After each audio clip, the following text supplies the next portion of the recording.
Bienvenue à notre culte. C'est dimanche matin, le 21 juin, c'est ça? Et je vous invite à ouvrir la parole de Dieu dans les psaumes. Le psaume 118. Nous allons simplement lire ce psaume dans nos lectures ce matin. Et on va lire le premier verset pour commencer. Donc, verset 1, louez l'Éternel, car il est bon, car sa miséricorde dure à toujours.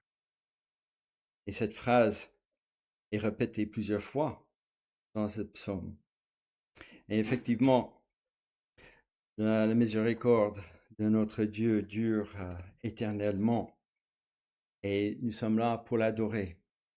Et non seulement dire sa miséricorde dure éternellement, mais aussi comment, avec l'annonce de l'Évangile en Jésus-Christ. Et je vous invite à chanter maintenant le numéro 28. Rendez à Dieu l'honneur suprême, car il est doux, il est clément, et sa bonté toujours la même, dure perpétuellement. Numéro 28.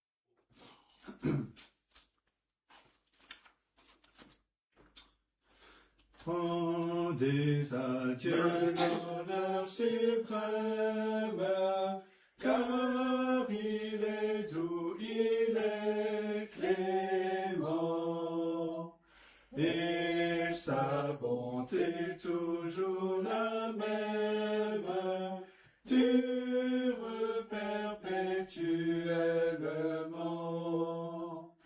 Qu'Israël aujourd'hui s'accorde à chanter solennellement que sa grande miséricorde dure perpétuellement. Mieux vaut avoir son espérance en l'Éternel qu'en l'homme vain. Mieux vaut mettre sa confiance en Dieu qu'en nul pouvoir humain. Le Dieu fort est ma délivrance, c'est le sujet de mes discours. Par mes chants de réjouissance, je le célèbre tous les jours. La voici l'heureuse journée, qui répond à notre désir. Louons Dieu qui nous l'a donné, faisons-en tout notre plaisir. Grand Dieu, c'est à toi que je crie, garde ton oin et le soutiens. Grand Dieu, c'est toi seul que je prie, bénis ton peuple et le maintiens. Mon Dieu, c'est toi seul que j'honore, sans cesse je t'exalterai. Mon Dieu, c'est toi seul que j'adore, sans cesse je te bénirai. Rendez à Dieu l'honneur suprême, suprême, car il est doux, il est clément, et sa bonté toujours la même, dure perpétuellement.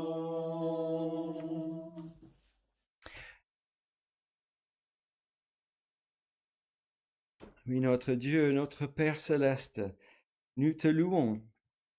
Nous avons la joie dans nos cœurs pour être réunis en ton nom, pour louer toi, le Dieu créateur, le Dieu tout-puissant, le Dieu souverain sur toute sa création, le Dieu qui contrôle toutes choses, le Dieu qui est juste et saint, le Dieu aussi de grâce. Et nous savons tout cela parce que tu nous as révélé toutes ces choses, de ta caractère, de ton être. Et en tant que tes créatures, et créées dans ton image avec cette âme, et que tu te révèles à travers ta parole, à travers ton Fils, qui est cette parole en chair et par ton esprit, et qui vient dans nos cœurs quand tu te révèles à nous. Et avec puissance, la même puissance que tu as créé le monde, tu crées une nouvelle création en nous, avec ta grâce, avec cet merveilleux message de grâce, d'être réconciliés à toi, nous les rebelles, avec cette désobéissance qui est dans notre nature. Oh notre Dieu, te louons, parce que ça vient pas de nous, ça vient de toi. Et nous ne pouvons jamais faire quoi que ce soit de bien pour te plaire dans ce sens. Donc c'est pour ça que nous venons dans la joie et nos cœurs reconnaissants de rendre à toi l'honneur suprême. Oui, tu es miséricordieux, mais pas à cause de nous. Hein. Et tu as montré à ton peuple dans l'Ancien Testament combien de fois, miséricordieux, ton peuple qui toujours tombait dans l'idolâtrie, s'éloignait de toi, et combien de fois tu les as ramenés. Et la même chose aujourd'hui pour ton peuple. À travers cette nouvelle alliance en Jésus-Christ, tu es miséricordieux, tu es lent à la colère, tu as tout à fait le droit de nous anéantir. Mais à cause de cette œuvre de ton Fils parfait, nous avons la vie éternelle. Par son œuvre, par sa personne, nous avons nos péchés traités. Nous venons devant toi en notre Sauveur, unis à lui. Et nous pouvons t'adorer et nous pouvons t'appeler Père. Et c'est une chose merveilleuse.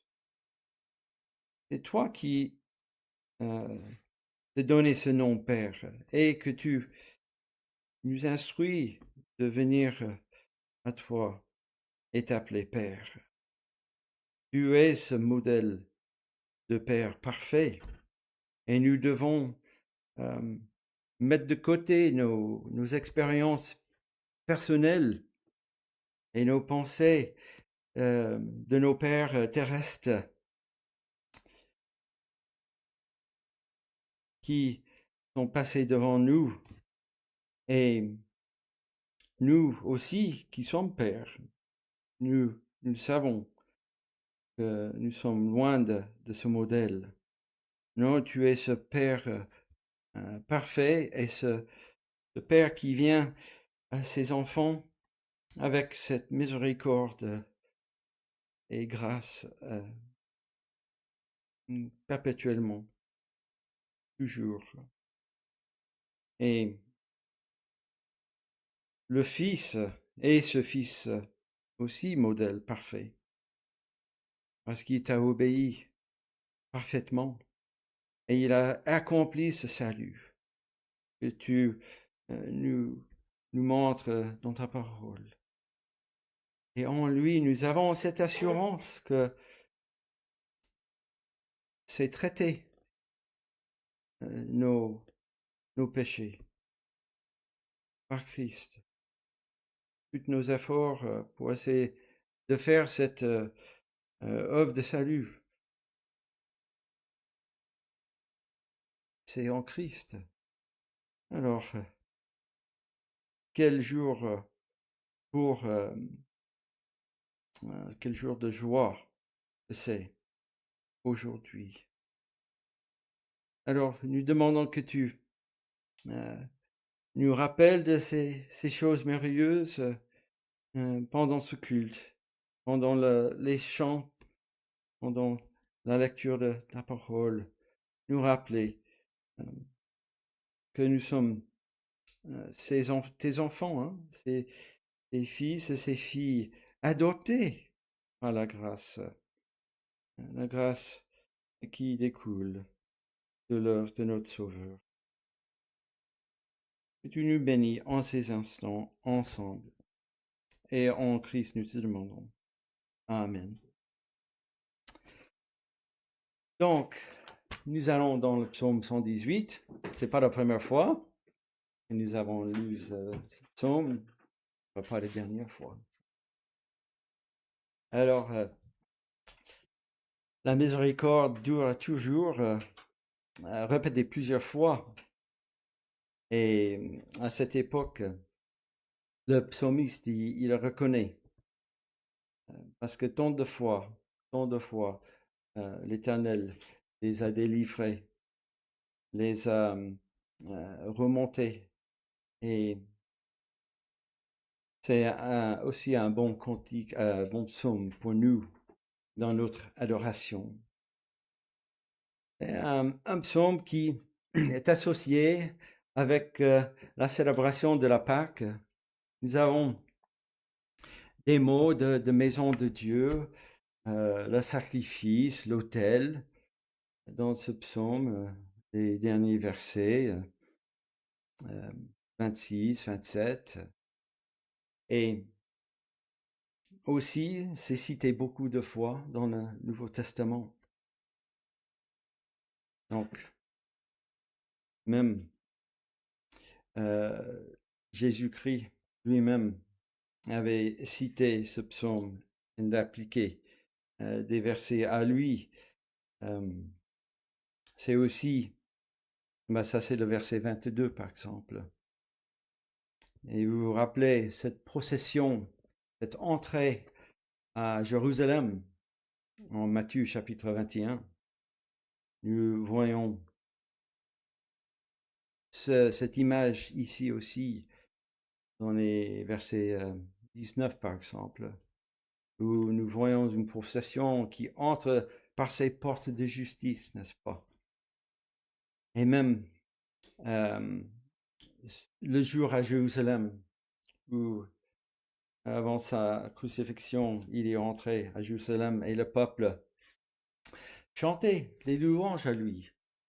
Dans le verset 26, « Béni soit celui qui vient au nom de l'Éternel. » Et ce même peuple qui l'a crucifié et qui l'a rejeté.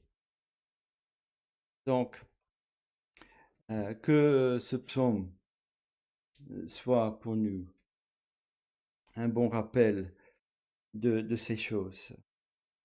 Et nous allons lire juste la première moitié maintenant et puis la deuxième par la suite. Donc, louez l'Éternel, car il est bon, car sa miséricorde dure toujours. Qu'Israël dise, car sa miséricorde dure toujours. Que la maison d'Aaron dise, car sa miséricorde dure toujours. Que ceux qui craignent l'Éternel disent, car sa miséricorde dure toujours. Du sein de la détresse, j'ai invoqué l'Éternel. L'Éternel m'a exaucé, m'a mis au large. L'Éternel est pour moi, je ne crains rien. Que peuvent me faire les hommes? L'Éternel est mon secours, et je me réjouis à la vue de mes ennemis. Mieux vaut chercher un refuge en l'Éternel que de se confier à l'homme. Mieux vaut chercher un refuge en l'Éternel que de se confier au grand. Toutes les nations m'environnaient.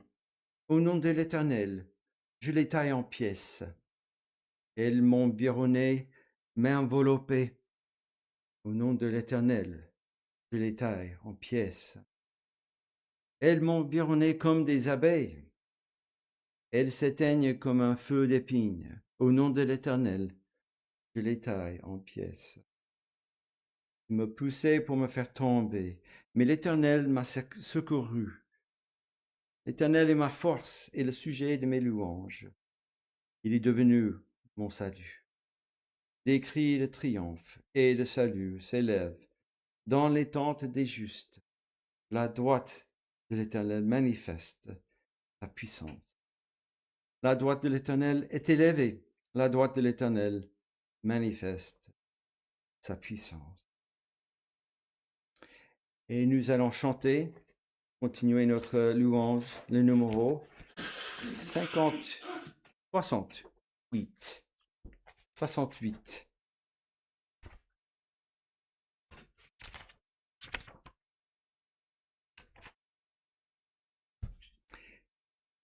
Le dernier strophe. Hosanna, béni soit Jésus notre justice. Pour nous, pauvres pécheurs, il s'offre en sacrifice. Ce Fils du Dieu très haut, ce puissant roi des rois, pour nous ouvrir le ciel, vint mourir sur la croix. Le 68.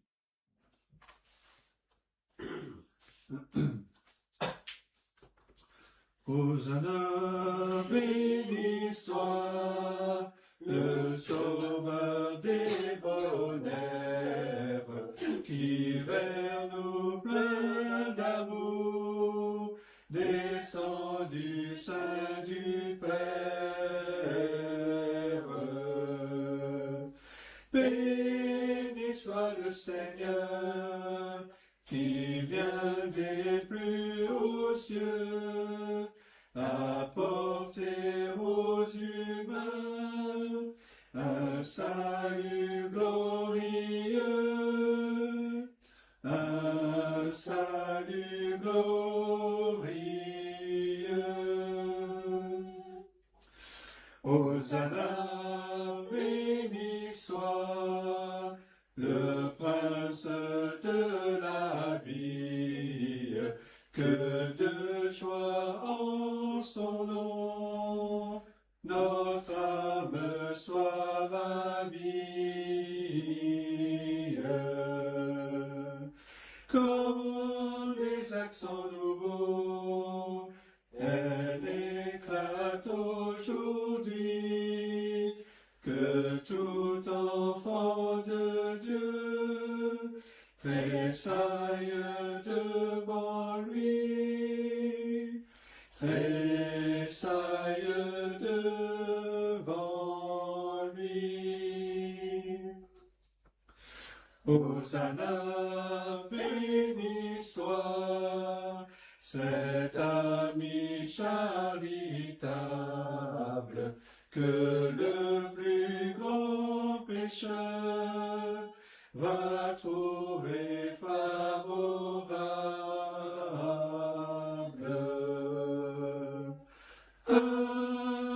sans apparat, sous notre humanité, il a voilé l'éclat de sa divinité, de sa divinité.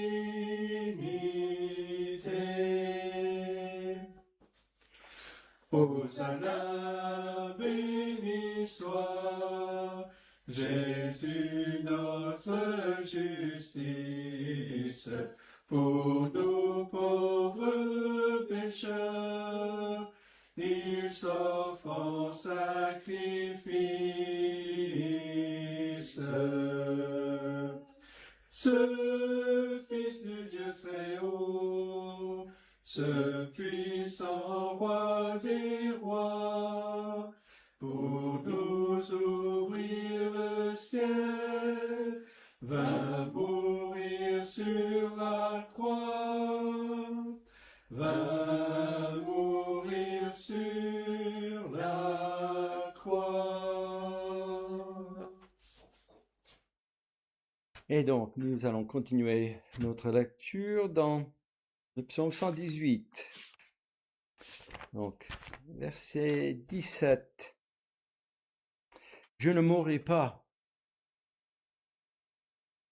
je vivrai, et je raconterai les œuvres de l'Éternel.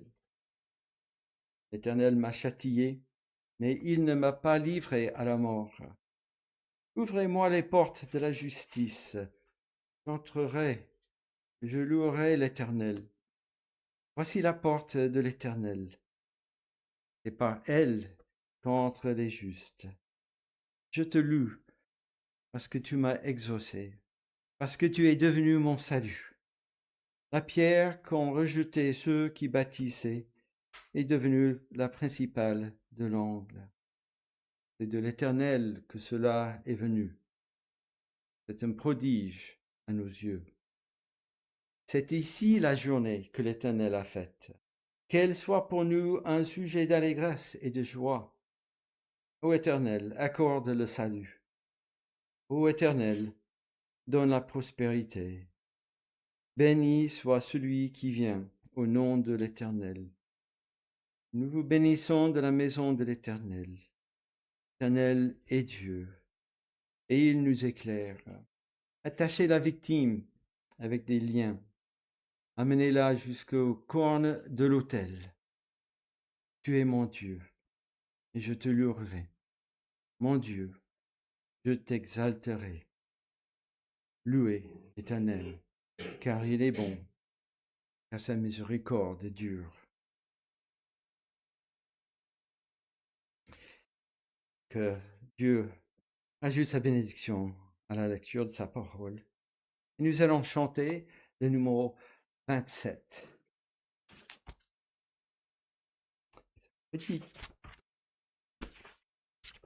Un petit refrain.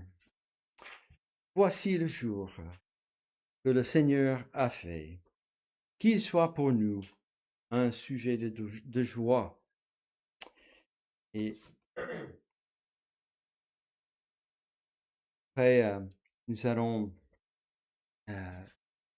avant de nous préparer pour le message, nous allons courber encore devant notre Dieu pour le demander.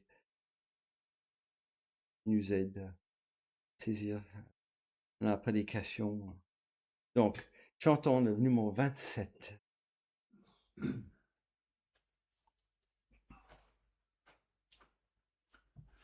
Voici le jour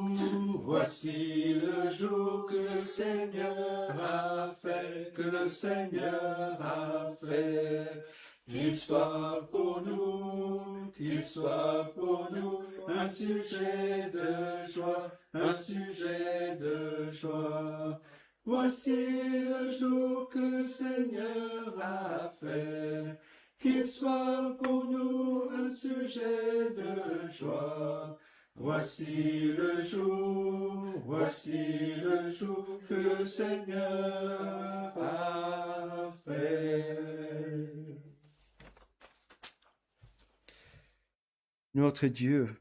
Nous te louons pour ce jour, parce que c'est toi qui l'as fait, et en ces instants, nous voulons te demander que tu nous aides à mettre de côté nos préoccupations et aussi la chaleur qui nous fatigue déjà. Et nous demandons ton esprit pour bien aider, pour éclairer ta parole à nos cœurs, que tu nous instruis, que tu nous encourages, toi qui es notre Père, et que ce soit la même chose pour ceux qui nous suivent aussi par cette connexion de streaming, que tu aussi, que tu leur parles à travers ta parole et que tu les instruis. Et peut-être pour quelqu'un qui ne te connaisse pas encore, que tu parles à son cœur aussi et que tu lui donnes cette vie éternelle à ta miséricorde éternelle par la grâce en Jésus-Christ. Et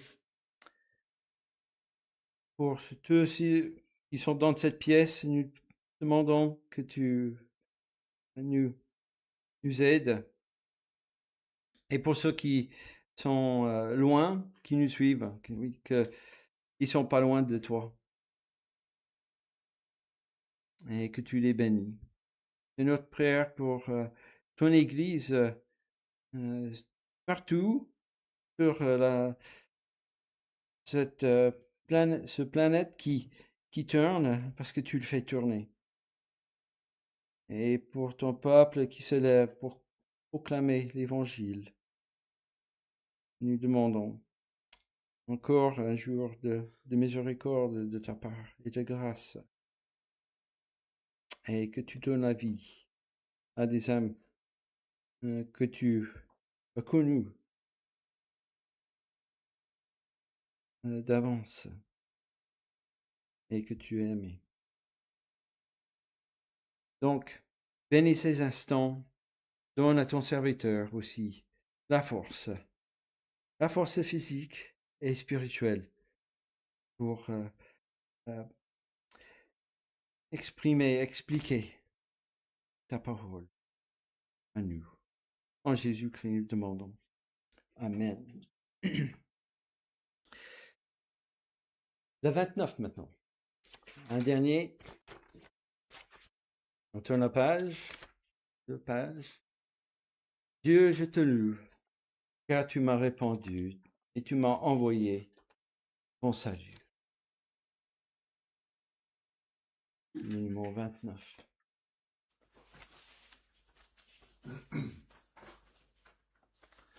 Dieu, je te loue, car tu m'as répondu et tu m'as envoyé ton salut. Dieu, je te loue, car tu m'as répondu et tu m'as envoyé ton salut. Pierre rejetée par la main des ouvriers, elle est devenue la pierre d'angle, divine envoyée par les hommes méprisés. Il est devenu le premier. Voici le jour que Dieu a fait. Soyons dans la joie et l'allégresse. Voici le jour que Dieu a fait. Chantons notre joie sans cesse. détresse.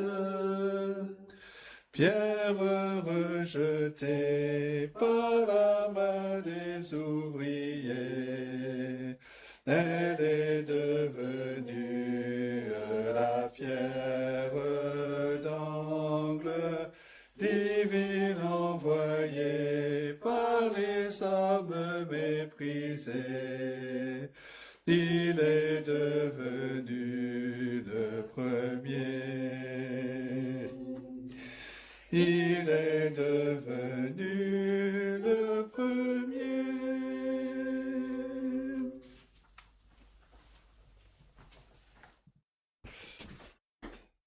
Mercredi, on pourra retravailler le 27. On a chanté une version légèrement différente de celle qui est écrite.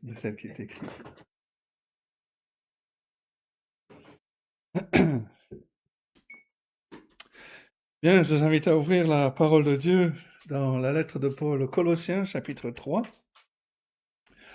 La dernière fois, on a vu les premiers versets de ce chapitre qui forment une transition, un pont entre la partie plutôt doctrinale et la partie pratique.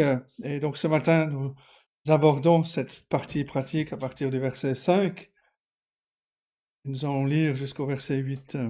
Colossiens chapitre 3, à partir du verset 5. Et voici donc la parole de Dieu. Faites donc mourir ce qui dans vos membres est terrestre, la débauche, l'impureté, les passions, les mauvais désirs et la cupidité qui est une idolâtrie. C'est à cause de ces choses que la colère de Dieu vient sur les fils de la rébellion. C'est ainsi que vous marchiez autrefois lorsque vous viviez dans ces péchés. Mais maintenant, renoncez à toutes ces choses, à la colère, à l'animosité, à la méchanceté, à la calomnie, aux paroles équivoques qui pourraient sortir de votre bouche. Et c'est la parole de Dieu. Pendant tout son long ministère, l'apôtre Paul a été confronté avec un problème d'incompréhension concernant son enseignement sur la grâce et la place des œuvres. On se rappelle dans sa lettre aux Romains, par exemple, au chapitre 5, verset 20, il écrit que là où le péché a abondé, la grâce a surabondé. Et cela a conduit certains à conclure que l'apôtre Paul nous invite à pécher librement afin que la grâce de Dieu se multiplie. L'apôtre Paul était conscient de ce problème et il pose la question au chapitre suivant, Romains 6, verset 1, « Que dirons-nous donc? Demeurerions-nous dans le péché afin que la grâce abonde ?»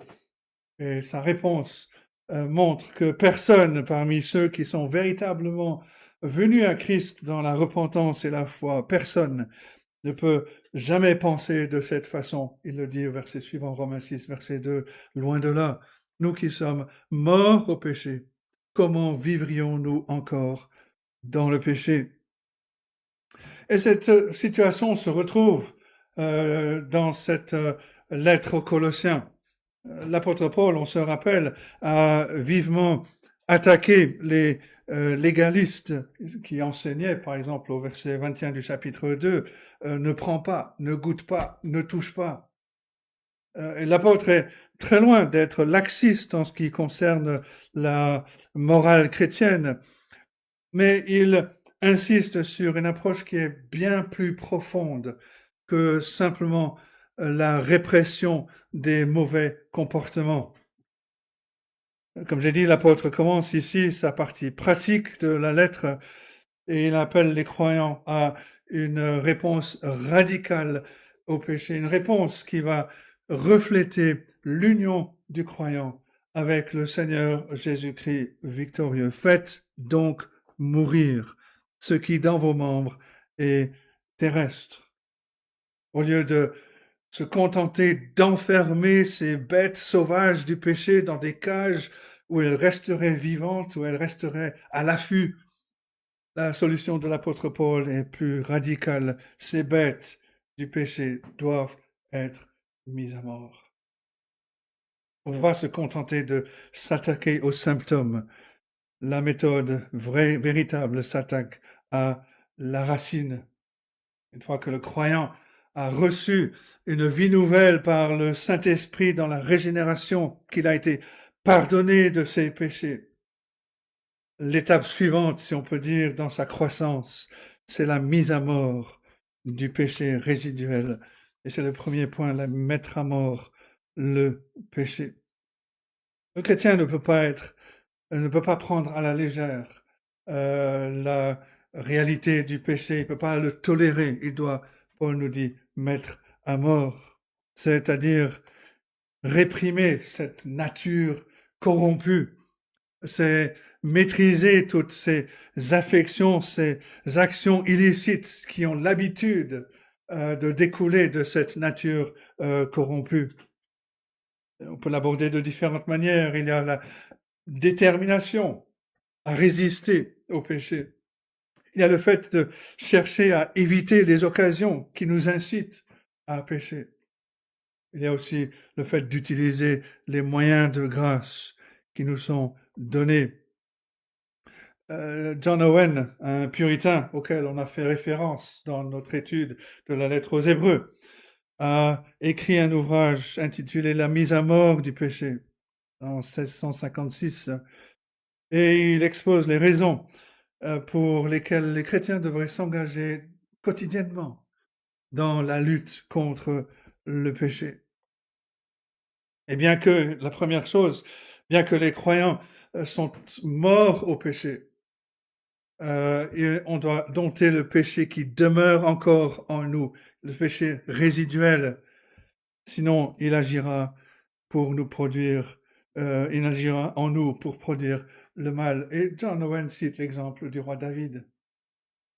David, dont le péché de la luxure a soudainement éclaté dans cet acte d'adultère, et aussi le meurtre qui a suivi. Et tout cela a marqué le reste de la vie de David. John Owen nous dit deuxièmement que nous sommes capables de vaincre le péché parce que nous sommes nés de nouveau. Nés de cette vie nouvelle que l'Esprit a œuvré en nous. Et troisièmement, il dit que les croyants souffrent s'ils ne mènent pas la guerre contre le péché. Négliger ce devoir fait dépérir l'homme intérieur au lieu de le renouveler. Et il le dira d'une autre manière, il dit « tuez toujours le péché, sinon c'est lui qui vous tuera ». L'apôtre Paul écrit « Faites donc mourir ce qui dans vos membres est terrestre ». Et par ce terme « membre », l'apôtre Paul fait bien sûr référence à nos parties de nos corps, nos mains, nos yeux, nos oreilles, qui obéissent à ces attitudes intérieures. Ce que l'apôtre Paul a à l'esprit, c'est les pratiques, les attitudes auxquelles ses lecteurs étaient habitués dans leur ancienne vie. Et ce sont ces habitudes, ce sont ces actions, ces attitudes terrestres, pécheresses, que le chrétien doit faire mourir. Nous sommes morts à ce monde et à la façon de faire et la façon de voir les choses. Mais le problème du péché résiduel est une réalité. Dans le livre publié chez Europresse, Je veux être saint, mais au point de suspension, l'auteur écrit ceci, la délivrance de la puissance du péché que lui a acquise son union avec Christ et la libération de la pollution du péché qui lui assure la régénération n'élimine pas la totalité du péché présent dans le cœur et la vie du croyant. Le péché continue de résider en lui. De cet état de fait provient le conflit que Paul décrit en Romains chapitre 7. Ces 2 derniers dimanches, on a parlé de Jean Chrysostome, un prédicateur du IVe siècle. Et la première fois, donc il y a 2 semaines, on était en petit nombre, on a vu que Jean Chrysostome était tourmenté dans sa jeunesse par une luxure indomptable. Et à cause de son éducation dans une culture chrétienne qui était obsédée par la rigueur, il avait décidé de s'attaquer sérieusement à son péché. La solution qu'il a trouvée, c'était de vivre dans une grotte pendant 2 ans, debout, sur une niche tellement étroite qu'il n'avait même pas la place de s'allonger. Et au bout d'1 an, Chrysostome a découvert que si sa santé avait été altérée par le manque de sommeil et par cette posture debout, la luxure était toujours là. Et il écrit, l'exhortation de Paul se réfère à ces désirs impurs qui renaîtront et prendront le dessus, à moins d'être réprimés par un effort constant et assidu. Et on trouve le diagnostic clair et pénétrant de la Bible sur le véritable problème du péché. La question ne se limite pas aux tentations ou aux influences qui poussent au péché. La question concerne une nature intérieure qui est corrompue par des désirs pécheurs. Bien qu'on ait déjà remporté la victoire sur le péché en Jésus-Christ, l'ennemi n'a pas encore été chassé. Je ne sais pas si vous avez entendu cette histoire qui remonte aux années 1960. On a découvert un soldat japonais qui était seul sur une petite île du Pacifique. Et il poursuivait la Deuxième Guerre mondiale, alors que la fin de la guerre avait été déclarée des années auparavant. Et de la même manière, notre nature déchue comporte encore de nombreux bastions de résistance, toujours puissantes, des bastions qui continuent de nous combattre, qui nous obligent à nous livrer à la mise à mort quotidienne du péché, jusqu'à ce que l'on entre au ciel ou jusqu'à ce que le Seigneur Jésus-Christ revienne pour nous prendre avec lui.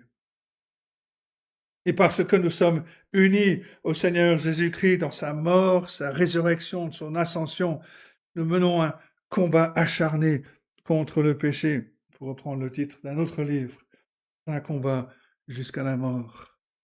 Bien qu'on en soit libéré du péché, on ne peut pas rester indifférent à l'égard du péché. L'apôtre Paul nous a dit que nous sommes morts au monde, que nous sommes ressuscités avec Christ, que notre vie actuelle est cachée en Christ. Et il tire donc la conclusion. Faites donc mourir ce qui dans vos membres est terrestre. Maintenant que nous sommes disciples de Jésus-Christ, liés à lui par une foi vivante, on a la motivation, la capacité de vivre d'une nouvelle manière, d'une manière sainte, libérée de l'emprise du péché, mais en comptant sur la force que Dieu nous donne en Christ. Et conformément au caractère concret de ce commandement que l'apôtre Paul nous donne, il énumère des péchés précis et leurs racines profondes. Verset 5, la débauche, l'impureté, les passions, les mauvais désirs et la cupidité qui est une idolâtrie. Il est possible que cette liste résulte de rapports inquiétants que l'apôtre a reçus au sujet des Colossiens. Mais en précisant les points ici, il nous rappelle qu'on ne se contente pas de mettre à mort le péché dans un sens général. Au contraire, ce sont nos péchés concrets et les désirs qui sont derrière ces péchés qu'il faut traquer et anéantir. Et donc, c'est le deuxième point, évaluer l'ennemi, connaître l'ennemi. L'apôtre Paul compare notre lutte contre le péché à une campagne militaire. Il commence donc par décrire les ennemis auxquels les Colossiens étaient confrontés, et en mettant principalement l'accent sur les péchés d'ordre sexuel. Et il aborde ces transgressions sous l'angle des actes extérieurs, mais aussi les causes intérieures, et il ajoute à cela le péché profond, intime de la convoitise. Les actes pécheurs que l'apôtre mentionne sont la débauche et l'impureté. Le terme qui est traduit ici, débauche, en grec, c'est le terme pornéa, souvent traduit par fornication. Et il désigne un rapport sexuel illicite en dehors du cadre du mariage. Dans le monde gréco-romain de l'apôtre Paul, ce terme aurait mis l'accent sur l'exploitation généralisée des esclaves sexuels, sur la pratique de la prostitution, sur les relations extra-conjugales. Et il rajoute à cela le terme impureté, qui signifie la souillure sexuelle. Là, on peut inclure les péchés sexuels aggravés, une grande perversion, l'adultère, l'inceste, le viol, l'homosexualité. Et cette injonction contre l'immoralité sexuelle, contre la souillure, elle apparaît dans toutes les lettres quasiment de l'apôtre Paul. Dans sa lettre aux Éphésiens, par exemple, au chapitre 5, verset 3, il écrit ceci, que la débauche, ni aucune impureté, ni la cupidité ne soit même pas nommée parmi vous, ainsi qu'il convient à des saints. Et là, Paul montre qu'il se distingue des légalistes. Les légalistes ne s'intéressaient qu'au comportement extérieur. Ne fais pas ci, ne fais pas cela, ne mange pas ceci, ne mange pas cela. L'apôtre Paul va jusqu'à la source intérieure qui est derrière ces péchés. Il appelle ces sources passion et mauvais désir. Ce terme passion désigne la convoitise qui précède le péché manifeste, et entre autres le péché sexuel manifeste. Et il suit bien sûr le Seigneur Jésus-Christ. Dans son enseignement, Matthieu 5, versets 27 et 28, le Seigneur dit ceci, « Vous avez appris qu'il a été dit, tu ne commettras point d'adultère. Mais moi je vous dis que quiconque regarde une femme pour la convoiter a déjà commis un adultère avec elle dans son cœur. » La convoitise ne consiste pas simplement à remarquer qu'une personne est sexuellement attirante. La convoitise consiste à désirer, à imaginer le péché sexuel. Et par le terme mauvais désir, l'apôtre Paul va au cœur de ce que les théologiens peuvent appeler la concupiscence ou la luxure, en parlant de l'orientation derrière la pulsion. Et c'est intéressant. Cette inclusion est pertinente pour les débats que l'on peut connaître aujourd'hui au sujet de l'attirance pour le même sexe ou les autres déformations de notre sexualité, cette sexualité qui a été conçue par Dieu. Le monde fait vouloir que le péché ne se produit que lorsque la volonté consent au désir, consent à la convoitise. L'apôtre Paul qualifie le mauvais désir lui-même de mauvais, c'est-à-dire qui doit être mis à mort. Les premières pulsions de désir démesuré sont des péchés, même si l'esprit n'y consent pas. On objecte souvent qu'il est difficile de changer notre orientation au cours de cette vie, de sorte que on fait preuve de bonté en acceptant des désirs pécheurs qui sont profondément enracinés. Mais l'apôtre Paul soutient au contraire que la couche la plus profonde de désirs pécheurs, ceux qui sont profondément enracinés, doit être mise à mort quotidiennement. On pourrait trouver étrange que l'apôtre Paul ajoute le péché de convoitise au verset 5, jusqu'à ce qu'on comprenne que le désir de ce qui est interdit est étroitement lié au péché d'ordre sexuel. L'avidité insatiable pour ce que nous n'avons pas. C'est le sujet du dernier des 10 commandements. Un commandement qui condamne cette soif insatiable qui nous pousse sans arrêt à vouloir toujours plus. La personne cupide n'est jamais satisfaite. Elle cherche à combler, à se combler en s'emparant de ce qui appartient à quelqu'un d'autre. Et ce domaine ne se limite pas au domaine, ce péché ne se limite pas au domaine sexuel, c'est au bien, à l'argent, au statut social, dans une quête impitoyable de son propre intérêt. Et l'apôtre Paul décrit cela comme idolâtrie. Parce qu'au fond, la convoitise est un rejet de Dieu et de sa providence bienveillante. Dans sa lettre aux Romains, chapitre 1, verset 25, l'apôtre Paul déclare que l'humanité incroyante a changé la vérité de Dieu en mensonge. Ils ont adoré et servi la créature au lieu du Créateur. Et là aussi, l'apôtre Paul relie l'idolâtrie de la cupidité à une débauche sexuelle. Un homme cupide est un idolâtre parce qu'il aime ses richesses par-dessus tout, parce qu'il passe sa confiance en elles plus qu'en toute autre chose, parce qu'il sert ses richesses plus qu'il ne sert Dieu lui-même. Et au-delà de la première raison pour laquelle les péchés et ses convoitises doivent être mis à mort en raison de notre union avec le Seigneur Jésus-Christ, l'apôtre Paul ajoute au verset 6, « C'est à cause de ces choses que la colère de Dieu vient sur les fils de la rébellion. » L'apôtre Paul ici parle bien sûr de la sainte opposition de Dieu à l'iniquité humaine. Dieu il a horreur de ses péchés. Il les prend comme une offense personnelle et il les punira personnellement.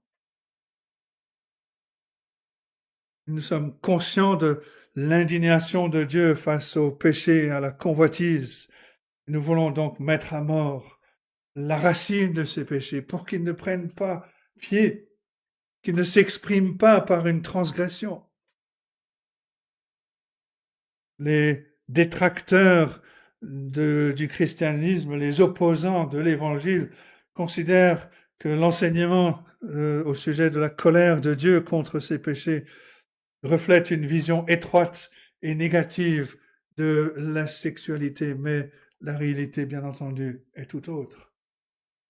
La colère de Dieu s'abat sur les péchés sexuels, non pas parce qu'il a une vision dépréciative de la sexualité humaine, mais au contraire parce qu'il en a une vision très élevée, beaucoup plus élevée que la vision du monde.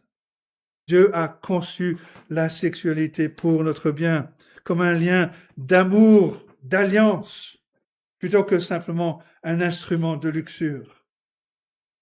Notre génération soutient que ce que deux personnes font derrière les portes closes ne regarde personne d'autre. Mais la Bible a une vision beaucoup plus réaliste. Le péché sexuel est néfaste, il a des conséquences de grande portée. Tout d'abord pour ceux qui le commettent. Paul écrit en 1 Corinthiens 6, verset 18, « Quelque autre péché qu'un homme commette, ce péché est hors du corps, mais celui qui se livre à la débauche pêche contre son propre corps. » Ce péché sexuel nuit aussi au conjoint. Il laisse derrière lui la culpabilité, l'aliénation. La luxure implique l'exploitation. La luxure recherche une satisfaction immédiate. Elle s'assouvit tout aussi vite. L'amour demande du travail, s'approfondit avec le temps. La luxure se concentre sur les sens. L'amour utilise les sens pour chérir l'autre, pour nourrir l'âme. Et la luxure et le péché d'ordre sexuel ne font pas seulement du tort à ceux qui les commettent, ils font aussi du tort aux enfants qui sont nés hors mariage. Ces péchés nuisent à la société en rompant les liens de fidélité, en s'attaquant à la cellule familiale telle que Dieu l'a conçue. Et surtout, le péché sexuel blesse le Dieu d'amour qui est outré par cet affront à sa sainteté. Dieu a donné ce beau don de la sexualité pour servir le monde de l'alliance, de la fidélité qu'il a conçue, exprimée par le célibat en dehors du mariage et la fidélité au sein du mariage. Hébreux 13, verset 4 exhorte de cette manière que le mariage soit honoré de tous, le lit conjugal exempt de souillure, car Dieu jugera les débauchés et les adultères. Alors bien sûr que tous les péchés peuvent être pardonnés par le sang du Seigneur Jésus-Christ, mais l'union du croyant avec Christ par la foi conduit nécessairement à la mise à mort et non à la normalisation, mais à la mise à mort des désirs pécheurs. Certains manuscrits incluent au verset 6 les mots selon lesquels la colère de Dieu s'abat sur les fils de la rébellion. Vous les avez entre crochets dans certaines versions. On ne sait pas si avec certitude si ces mots ont été écrits par l'apôtre Paul ou s'ils ont été ajoutés plus tard, mais ils reflètent tout de même la pensée de l'apôtre. Les personnes impies qui donnent libre cours à leur dépravation sexuelle verront la colère ardente de Dieu s'abattre sur eux. L'exemple de Sodome et Gomorrhe témoigne de l'intensité du jugement de Dieu sur de tels péchés.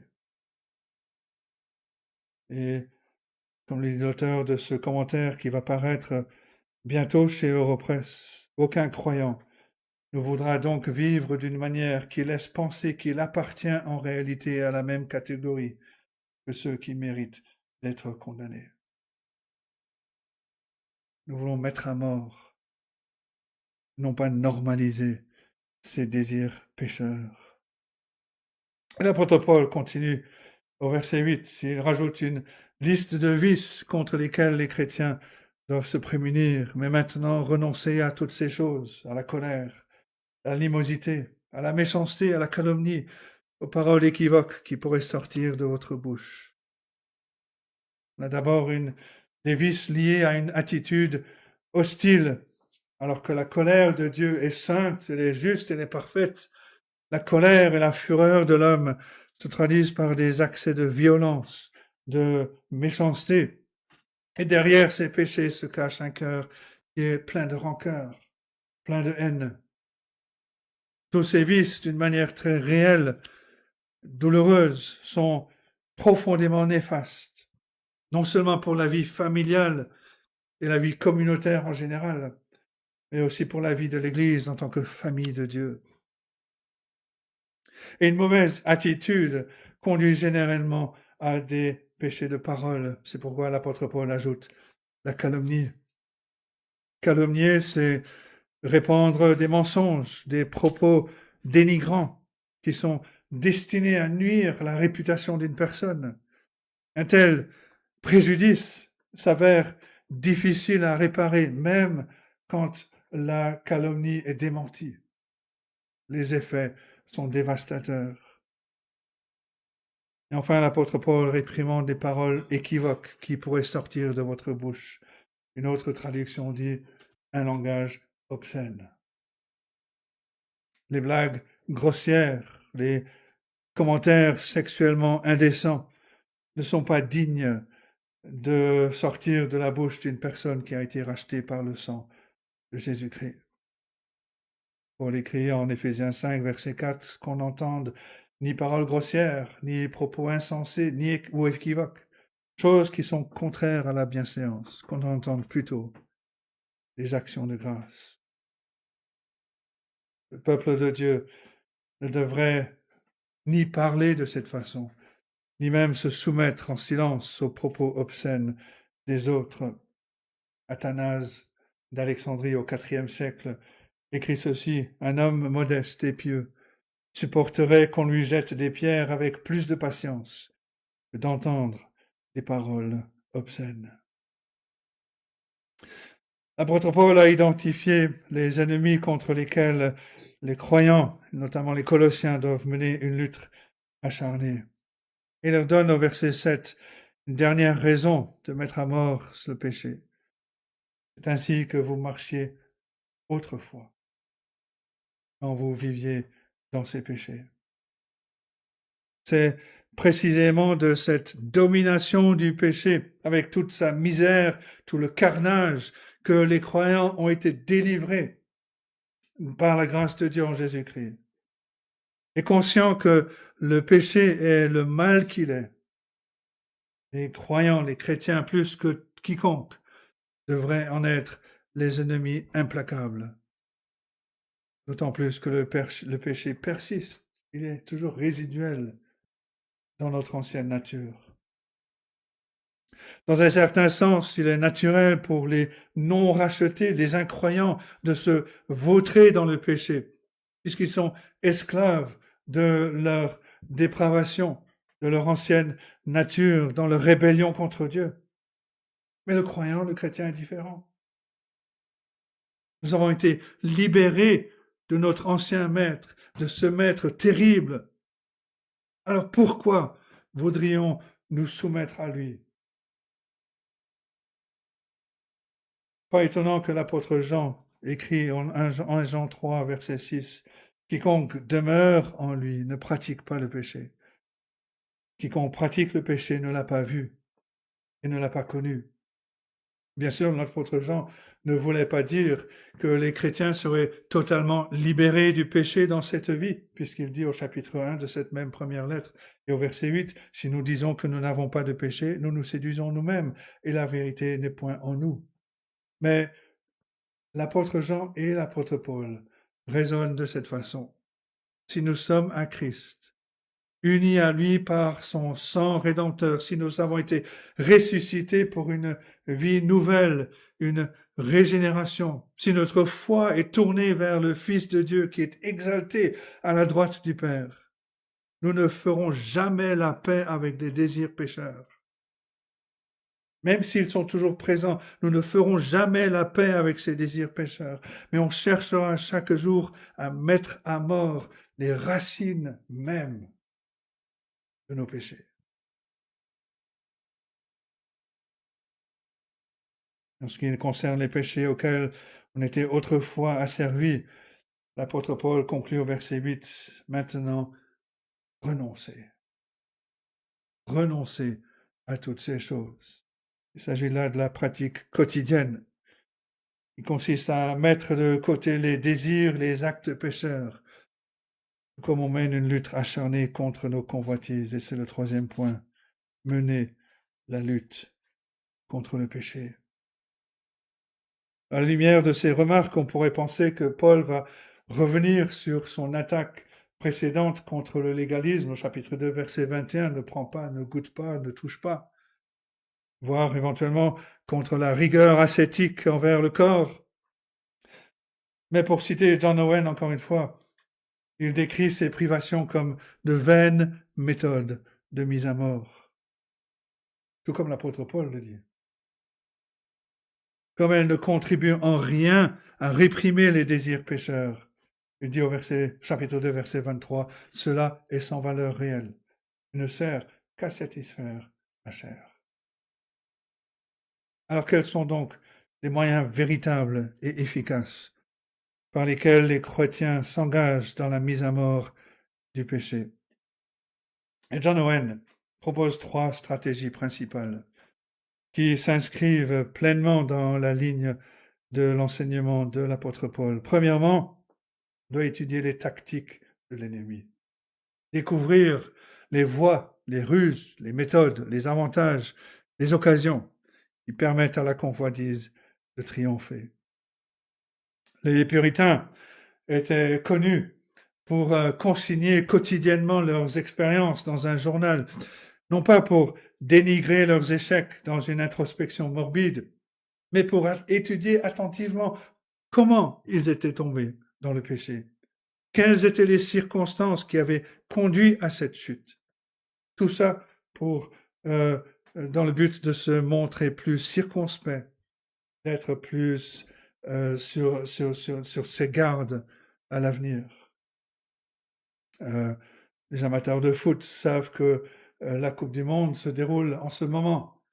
Et les entraîneurs analysent les schémas de l'adversaire pour contrer, pour trouver une solution, pour remporter la victoire. C'est vrai dans d'autres sports aussi. Dans un conflit armé, les soldats et leurs chefs vont analyser les pièges, les ruses de l'ennemi pour les éviter, pour remporter la victoire. Et de même, les chrétiens doivent reconnaître qu'ils sont confrontés à un ennemi qui est subtil, qui est rusé, qui sait les prendre au dépourvu, qui sait nous rendre vulnérables.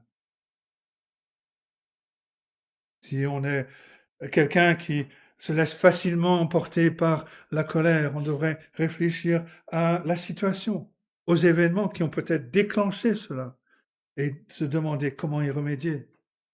L'apôtre Paul écrit à propos de Satan, 2 Corinthiens 2, verset 11, « Nous n'ignorons pas ses desseins. » Et c'est la même chose. Nous devrions avoir la même attitude vis-à-vis des péchés que nous savons sont récurrents, dans lesquels nous tombons régulièrement. Étudier les tactiques de l'ennemi. Deuxièmement, en ayant compris les stratagèmes par lesquels le péché a pris le dessus sur nous et par lesquels nous avons chuté, nous sommes tombés, nous devons brandir et apprendre à brandir les armes de la grâce de Dieu. Owen écrit, nous devons continuer à attaquer continuellement nos convoitises avec les armes spirituelles qui leur sont les plus néfastes. C'est là la clé de ce combat. Même lorsque nous pensons qu'une convoitise est morte parce qu'elle s'est calmée, nous devons nous efforcer de lui infliger chaque jour de nouvelles blessures et de nouveaux coups. Les principales armes du combat chrétien sont celles que l'apôtre Paul décrit en Éphésiens chapitre 6, la parole de Dieu, prière, tout cela mise en œuvre par la foi.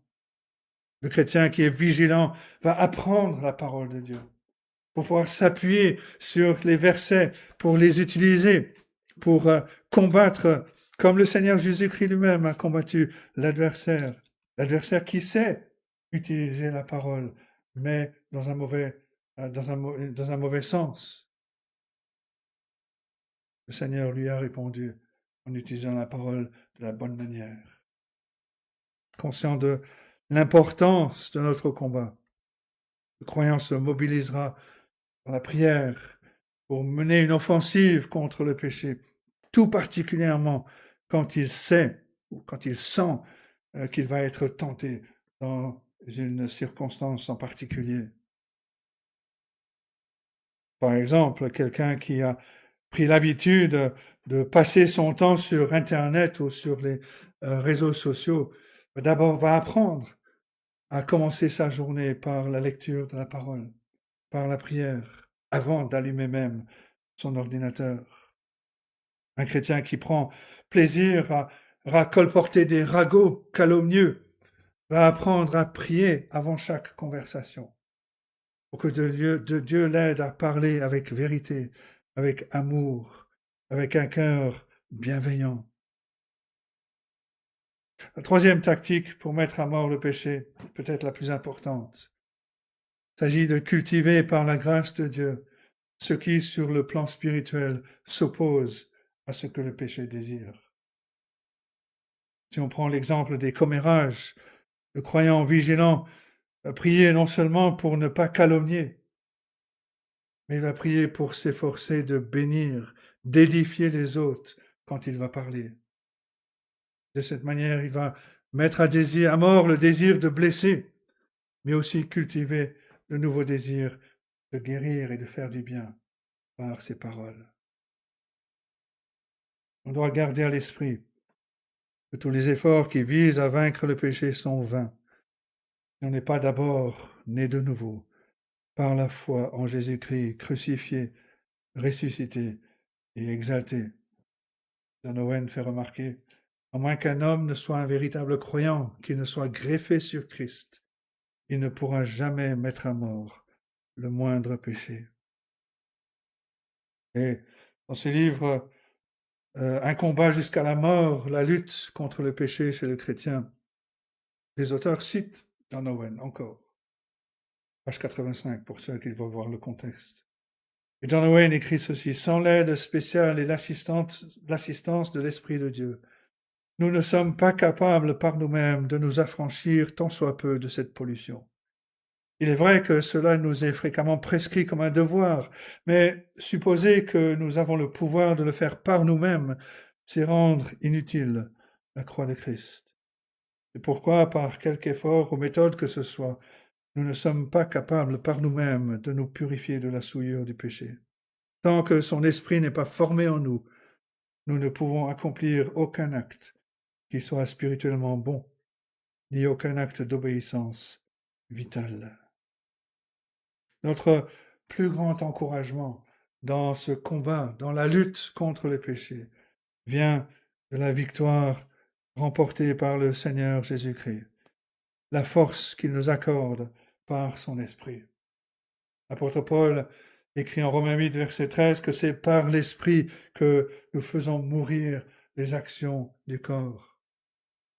Le Seigneur Jésus-Christ a dit en Jean 15, verset 5, « Je suis le cep, vous êtes les sarments, sans moi vous ne pouvez rien faire. » Mais en union avec le Seigneur Jésus-Christ, par la puissance de l'Esprit, l'apôtre Paul pouvait se réjouir en Philippiens 4, verset 13, « Je puis tout par celui qui me fortifie. » Et John Owen donne ce conseil, « Placez votre foi en Christ pour vaincre le péché. Son sang est le grand remède souverain pour les âmes malades du péché. Vivez à la lumière de la grande œuvre de Christ et vous mourrez en vainqueur. Et par la bonne providence de Dieu, vous vivrez pour voir votre convoitise morte à vos pieds. » Il y a une première journée de joie quand, pour la première fois, nous avons levé les yeux vers la croix. Nous avons vu que nos péchés ont été pardonnés. Nous avons été lavés par le sang de Christ. Il y a un autre jour de joie qui s'annonce pour les chrétiens, pour tous ceux qui se battent, qui luttent contre ce péché résiduel. Dans cette vie, nous pouvons remporter de nombreuses victoires qui seront une bénédiction pour nous-mêmes et aussi pour les autres. Mais un jour vient où le péché sera non seulement maîtrisé, mais il sera totalement vaincu. L'apôtre Paul a qualifié le retour du Seigneur Jésus-Christ comme notre bienheureuse espérance. Attendant avec impatience le moment où le Seigneur Jésus-Christ reviendra, lui qui, par sa mort, a racheté de toute iniquité, se fait un peuple qui lui appartienne, purifié par lui, zélé pour les bonnes œuvres, Tite 2, versets 13 et 14. Et pour citer encore une fois les paroles de l'apôtre Jean, on a devant nous une grande espérance, celle d'un monde où le péché n'existera plus. Et cette espérance nous fortifie maintenant dans la lutte contre le péché. 1 Jean 3, versets 2 et 3. Bien-aimés, nous sommes maintenant enfants de Dieu. Ce que nous serons n'a pas encore été manifesté, mais nous savons que lorsqu'il paraîtra, Christ, nous serons semblables à lui, parce que nous le verrons tel qu'il est. Quiconque a cette espérance en lui se purifie comme lui-même est pur. Faites donc mourir ce qui dans vos membres est terrestre. Que Dieu nous aide à méditer ces choses, qu'il nous aide à les vivre, à les mettre en pratique, qu'il bénisse sa parole. Amen.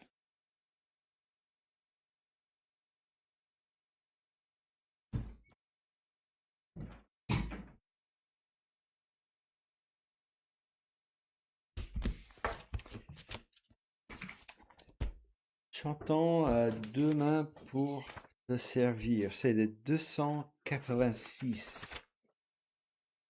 Deux mains pour servir le Maître. Deux pieds pour aller partout, dire à tous, nous voulons être au bon Sauveur humble et doux. Le refrain, Seigneur, prends toute ma vie, mon cœur et ma volonté, que jamais je ne t'oublie, Dieu de grâce et de bonté. 286. Deux mains pour servir le Maître, deux mains pour aller partout, dire à tous nous voulons être au bon Sauveur humble et doux.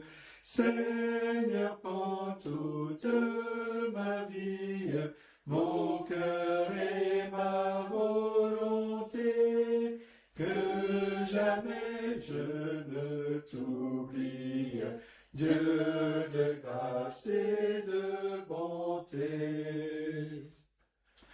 Deux oreilles pour entendre le vrai message du ciel, la mémoire pour apprendre les leçons de l'Éternel. Seigneur, prends toute ma vie, mon cœur et ma volonté, que jamais je ne t'oublie, Dieu de grâce et de bonté. Deux yeux pour lire le livre qu'il faut aimer toujours plus. C'est le pain qui nous fait vivre, qui nous rend forts en Jésus. Seigneur, prends toute ma vie, mon cœur et ma volonté, que jamais je ne t'oublie, Dieu de grâce et de bonté. Un cœur pour être le trône où doit régner le Seigneur, une vie qui se donne tout entière au Créateur. Seigneur, prends toute ma vie, mon cœur et ma volonté, que jamais je ne t'oublie, Dieu de grâce et de bonté.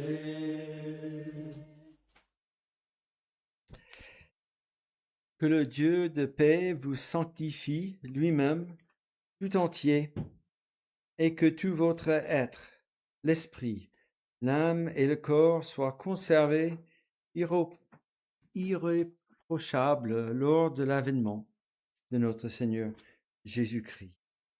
Celui qui vous a appelé est fidèle, et c'est lui qui le fera. Amen. Ainsi s'achève notre culte à ceux qui nous suivent par leur connexion, et nous allons passer un moment dans la prière nous ici. Donc, nous vous souhaitons un bon dimanche et une bonne semaine pour ceux qui nous avons regardé.